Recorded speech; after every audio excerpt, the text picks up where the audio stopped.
TPCC working president Jaggareddy కీలక వ్యాఖ్యలు చేశారు. రాహుల్ కి ఇచ్చిన మాట ప్రకారమే 3.5 ఏళ్లు మౌనంగా ఉన్నారని అన్నారాయన. తనకు ఓ పొలిటికల్ డిజైన్ ఉందని, కుటుంబం కంటే పబ్లిక్ రాజకీయాలే ముఖ్యమని కీలక వ్యాఖ్యలు చేశారు. తన రాజకీయ ఆలోచన నవంబర్లోగా చెప్తారని స్పష్టం చేశారు. మనసులో ఒకటి పెట్టుకుని బయట మరొకటి మాట్లాడే వ్యక్తి తాను కాదని హాట్ కామెంట్స్ చేశారు జగ్గారెడ్డి. కిందట జూలై 30 తారీఖు లోపల నా మనసులో ఉన్నది మాట్లాడతా అనే మాట చెప్పడం జరిగింది. అది వాస్తవం కూడా. ఎందుకంటే నాకు కొంత ఏదైనా చెప్తే మాట్లాడే అలవాటు కూడా ఉంది నాకు. ఇక అందరికి కూడా తెలుసు, ఏదైనా ఉంటే లోపల పెట్టుకోడు, ఓపెన్గా మాట్లాడుతాడు అని ఉంది అన్నది నిజమే. జూలై 30 లోపల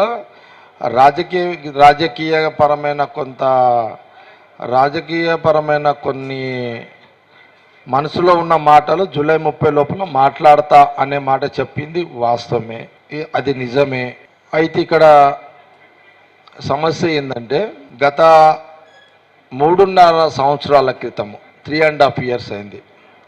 అంటే మన కాంగ్రెస్ గవర్నమెంట్ రాకముందు 3.5 అంటే అదంతా కలుపుకొని మనకు కాంగ్రెస్ తెలంగాణ గవర్నమెంట్ రాకముందు ఇది ఒక 2.5 years, తర్వాత ఒక 1 year. ఈ 3.5 సంవత్సరాల కంటే ముందు ఏదన్నా పార్టీలో లోపాలున్నా, లేకపోతే పార్టీలో కార్యకర్తల వ్యవహారం ఉన్నా, పార్టీలో నాయకుల వ్యవహారం ఉన్నా, నేను బయట మాట్లాడినప్పుడు మాకున్న కాంగ్రెస్ స్వేచ్ఛా స్వతంత్రంలో బయట మాట్లాడినప్పుడు కలిసిన వాళ్ళకు సంబంధించి ఎవరన్నా నాకేమన్నా మైండ్లోకి వస్తే కొన్ని విషయాలు ఇంటర్నల్గా చెప్తా, బయట కూడా చెప్తా. ఇంటర్నల్గా చెప్పినా ఇంటర్నల్గా ఇన్నోళ్ళు కూడా బయట చెప్తారు, మీడియాకి చెప్తారు, అది బయటకు వచ్చేస్తుంది. 1-2 సందర్భాల్లో నేను 3-4 సందర్భాల్లో ఏది మా పిఎస్సి కమిటీ మీటింగ్లో చెప్పినవి కూడా బయటకు వచ్చినాయి. నేను చెప్పకపోయినా ఆ లోపల ఎవరో ఒకరు చెప్తారు. అది దాన్ని ఆపలేం.